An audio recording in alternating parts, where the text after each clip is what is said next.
তাইলে আমরা আসি এই যে আবার প্রাথমিক পর্যায়ে আমাদের কি করণীয়। আমরা এই যে ক্লামগুলো আছে, হ্যাঁ, এই একটা ক্লাম, এই একটা ক্লাম, এই যে ক্লাম, এটা প্রত্যেকটা পয়েন্টে পয়েন্টে ক্লাম আছে, দেখেন এখানেও কিন্তু একটা ছোট ক্লাম আছে। হ্যাঁ, এখন এইগুলো আমাদের চিনতে হবে কি জিনিস।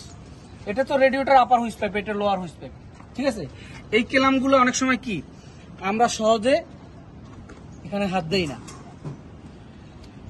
হঠাৎ করে এটা এক জায়গায় থেকে থেকে থেকে থেকে এটা কি হয়ে গেছে, এই যে পাইপের এক্সপিরিয়েন্স ডেটটা ওভার হয়ে গেছে। প্লাস্টিক জাতীয় যখন ওটার ম্যাচ চলে যায়, ওটা আস্তে আস্তে গলা শুরু করে। কি হয়, কেন গলা শুরু হয়? এখানে ইঞ্জিনের হিট, এই যে থার্মোস্টার বাল্ব, হ্যাঁ, এখানে আমাদের কি এটার ভিতরে তো সবসময় গরম পানি চলা করে, কুলিং যেটা ওয়াটার, রেডিয়েটর কুলিং ওয়াটার যেটা, সেটা গরম হয়ে যায় না। এই আপার হুইস পাইপ লোয়ার হুইস পাইপ দিয়ে কি করে, আপার হুইস পাইপ দিয়ে রেডিয়েটর কুলিং ওয়াটার যেটা গরম হয় সেটা আসে আপার ট্যাঙ্কে, আর যখন ঠান্ডা হয়, ঠান্ডা হওয়ার পরে কি করে, লোয়ার হুইস পাইপ দিয়ে থার্মোস্টার বাল্ব পাস করে, হ্যাঁ, ইঞ্জিন ব্লকের ওয়াটার জ্যাকেটে ঘূর্ণায়মান হয়ে ঠান্ডা মানে ইঞ্জিনকে ঠান্ডা করে সে আবার কি আপার হুইস পাইপ দিয়ে আপার ট্যাঙ্কে চলে আসে। এখন এই যে ঘোরে, কে ঘুরায়, এখানে আমাদের ওয়াটার পাম্প আছে। এই ওয়াটার পাম্পের সাহায্যে পানিটা কি হয়, সাইক্লিং হয় বা ঘূর্ণায়মান হতে থাকে, ঠিক আছে। তাইলে আমরা এই প্রত্যেকটা পয়েন্টগুলা, যেমন এখানে রেডিয়েটর রিজার্ভ ট্যাঙ্কের যে বাইপাস পাইপটা, এটাও তো প্লাস্টিক জাতীয়, ঠিক আছে। এই কেলামগুলো আমরা সবসময় চেক করে নেব।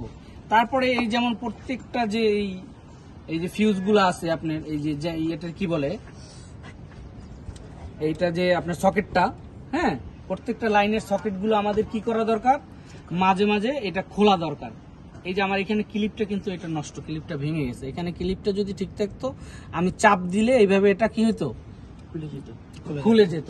তা খুলে কি হতো, এটার ভিতরে একটা কার্বন বা ময়লা আস্তে আস্তে কি হতে পারে, জমতে পারে। তা জমার কারণে এটা কি হয়, বিদ্যুৎটা সঠিকভাবে সরবরাহ করতে পারে না।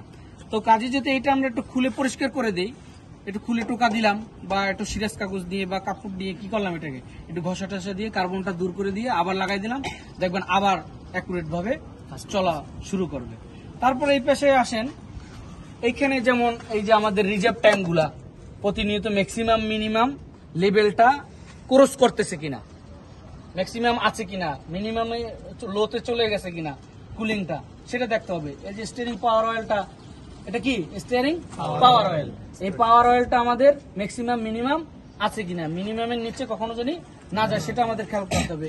এই যে ব্রেক ফ্লুইড একটা গুরুত্বপূর্ণ, সবগুলোই গুরুত্বপূর্ণ, এটা অগুরুত্বপূর্ণ কিন্তু কিছুই নাই। তাহলে আমরা কি করব, এই ম্যাক্সিমাম মিনিমাম সব লেভেলগুলো দেখে নেব। তাহলে আমরা প্রাথমিক পর্যায়ে একজন চালকের এগুলো প্রতিনিয়তই কি করা দরকার, প্রতিদিন চেক করা প্রয়োজন। ওকে ওকে।